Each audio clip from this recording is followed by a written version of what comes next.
लाल निशान, माथे पर तिलक, हाथ में थाली लिए गंगा की आरती करने वाले पीएम को क्यों मारा गया?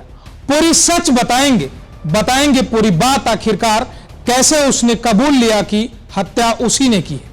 मारने के पीछे का साजिश भी उसने खुद अपने मुंह से कबूल लिया। आइए शुरुआत करते हैं वीडियो। नमस्कार, मैं हूं आपका साथी अविनाश दुबे और आप देख रहे हैं द क्राइम डायरी।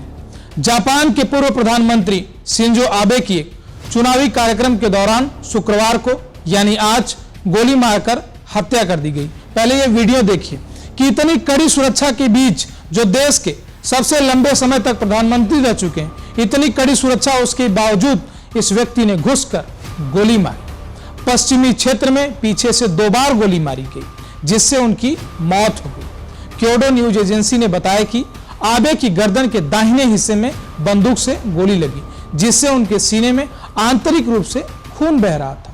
पुलिस ने घटनास्थल पर ही संदिग्ध हमलावर को गिरफ्तार कर लिया। मुख्य कैबिनेट सचिव हिरोकाजु मासोनो ने कहा कि पूर्व प्रधानमंत्री आबे को सुबह करीब 11:30 बजे गोली मारी गई।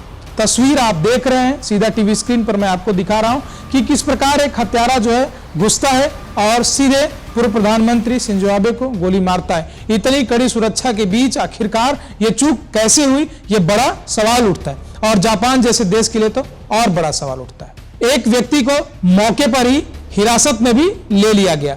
मौके पर मौजूद सुरक्षा कर्मियों ने तुरंत संदिग्ध हमलावर को पकड़ लिया, लेकिन यह पकड़ किस काम आई जब इतनी कड़ी सुरक्षा के बीच इस व्यक्ति ने सेंध लगा दी, जिसकी उम्र 41 वर्ष बताई जा रही। इस संदिग्ध की उस व्यक्ति की पहचान तेत्सुआ यामागामी के रूप में हुई है और घटना स्थल से एक हस्तनिर्मित बंदूक बरामद की गई है। अब आप सोच रहे होंगे कि आखिरकार अगर यह कोई सामान्य व्यक्ति होगा तो बंदूक बनाया कैसे, और बंदूक बनाया तो इतनी कड़ी सुरक्षा के बीच उसको छुपाया कैसे?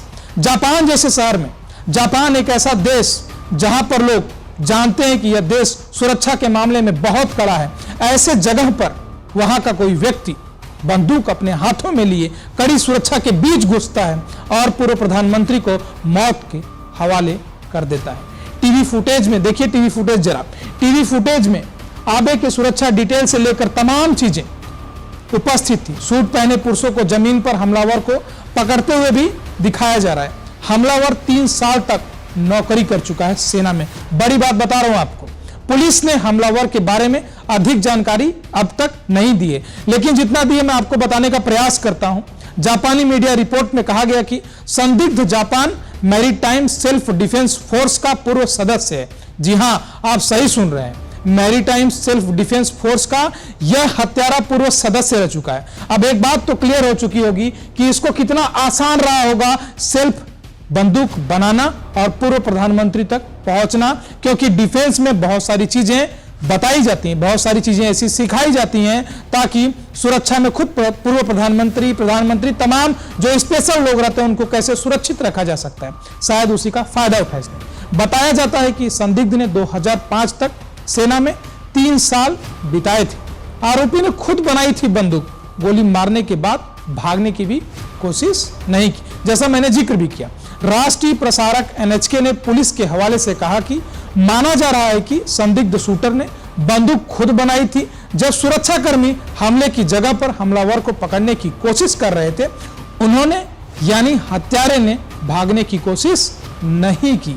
हत्यारे ने शिंजो आबे को क्यों मारा?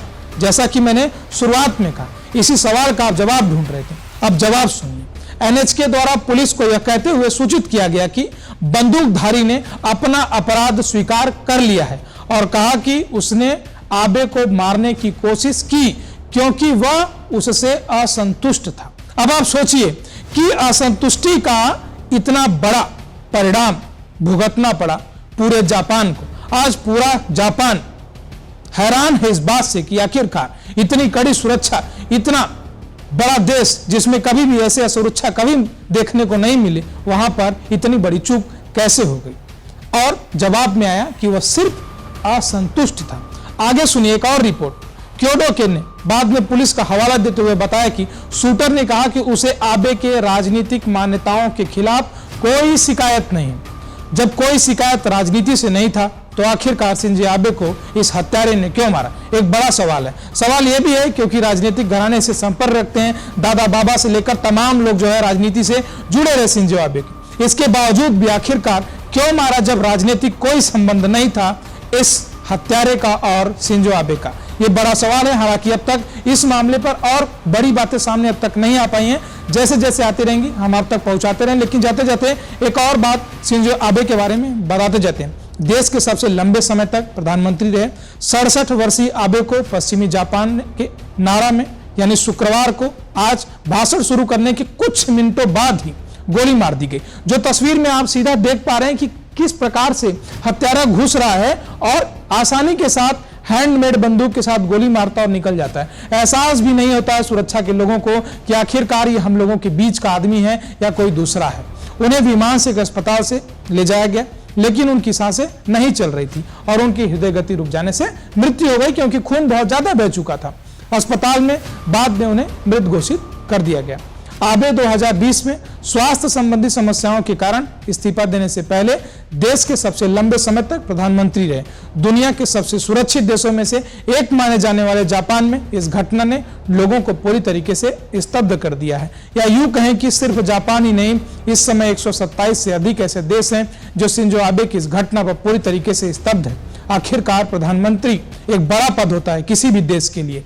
ऐसे बड़े देश में कैसी इतनी बड़ी असुरक्षा हो गई, इससे पूरा देश स्तब्ध है क्योंकि प्रधानमंत्री एक बड़ा पोस्ट होता है, एक बड़ा कद होता है, तमाम सुरक्षाएं होती है। भारत में भी जेट प्लस जैसी सुरक्षा होती है, लेकिन अगर जापान जैसे जहां पर कड़ी सुरक्षा, कड़ी व्यवस्था रहती है, कड़े इंतजाम रहते हैं सुरक्षा के, ऐसे जगह पर अगर इतनी बड़ी चूक हो सकती है तो सोचिए अन्य देश जो जापान से छोटे हैं, चाहे वो सुरक्षा का मामला हो, चाहे आर्थिक स्थिति का मामला हो, अगर इतनी बड़ी चूक जापान में हो सकती है तो आने वाले समय में अन्य देशों को सचेत हो जाना चाहिए कि ऐसी घटनाएं कभी और भी कहीं पे भी घट सकती हैं। आज के केस डायरी में बस इतना ही। इससे जुड़ी हुई तमाम खबरें, खासकर शिंजो आबे और हत्यारे के बीच आखिरकार क्या कुछ था जिसके कारण ये घटना घटी है, जैसे जैसे इसका पूरी पत्रिका खुलते जाएगी हम आप तक पहुंचाते जाएंगे। तब तक के लिए दीजिए अलविदा, शुक्रिया।